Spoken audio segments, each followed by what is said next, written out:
ก่อสร้างและปรับปรุงเส้นทางสัญจรในเทศบาลแขวงบริกรรมไซสปป.ลาวเปิดบริการสุขศาลาหลังใหม่ใน2บ้านที่เมืองกลึมแขวงเซกอง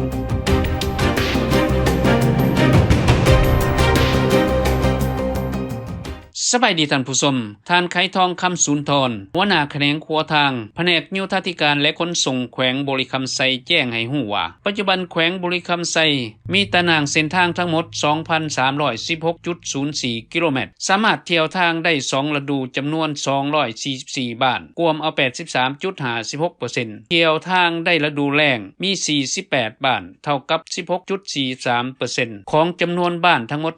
292บ้านประกอบมีเส้นทางหลวงแห่งชาติ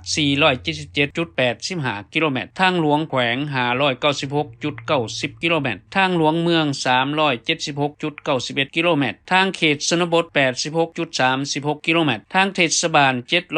733.02 กิโลเมตรทางเฉพาะมี 45 กิโลเมตรในนี้ทางที่ปูด้วยเปตง 19.19 กิโลเมตรทางปูด้วยยางอัสฟาล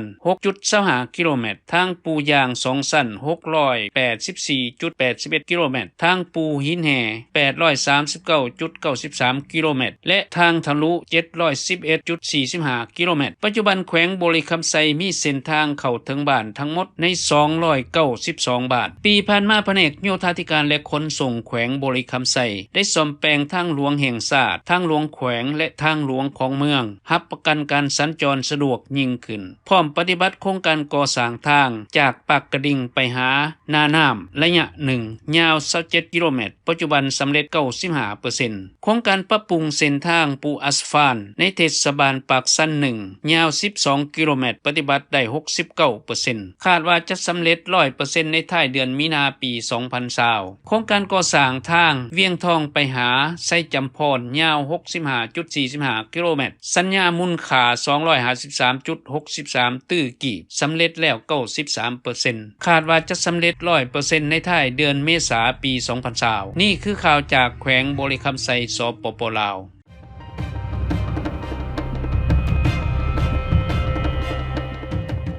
ท่านผู้ชมในเมื่อวันที่5มีนาปี 2020ที่ผ่านมาได้มีพิธีเปิดการบริการนำใช้สุขศาลาหลังใหม่อยู่ที่บ้านโกรและบ้านตะวางเมืองกะลึมแขวงเซกองโดยมีท่านวิสันต์อินทวงศ์หัวหน้าแผนกสาธารณสุขแขวงเซกองหัวหน้าห้องการสาธารณสุขเมืองพร้อมพนักงานและพ่อแม่ประชาชนในเขตดังกล่าวเข้าร่วมสุขศาลาแห่งนี้สร้างขึ้นเพื่อเป็นบ่อนบริการรับใช้ปิ่นปัวพยาธิอยู่ในเขตชนบทที่ห่างไกลศอกลีกจะเปิดบริการรับใช้จำนวน9บ้านเช่นบ้านโกรบ้านเซซับบ้านปะเลบ้านตะวางบ้านเจเตอร์บ้านปะนอนบ้านอบึนบ้านอาจิงบ้านอาแตงคุมบ้านกีอวงคุมบ้านอาเกวคุมบ้านอาโกนที่ขึ้นกับเมืองกะลึมแขวงเซกองซึ่งส่วนหลายเป็นชนเผ่าละเทิงเผ่าตะโอยจะมีพนักงานแพทย์ประจำการอยู่ในสุขศาลาบ้านโกร3คนและบ้านตะวาง2คนห้องการสาธารณสุขเมืองกะลึมก็ได้สนองยาปัวพยาธิและอุปกรณ์แพทย์เข้าในการบริการปัวพยาธิให้แก่พ่อแม่ประชาชนในเขตดังกล่าวให้มีสุขภาพอนามัยดีขึ้นอย่าลืมกดไลค์กดแชร์และ Subscribe เพื่อติดตามข่าวต่อไปที่นี่ LG News Laos สบายดี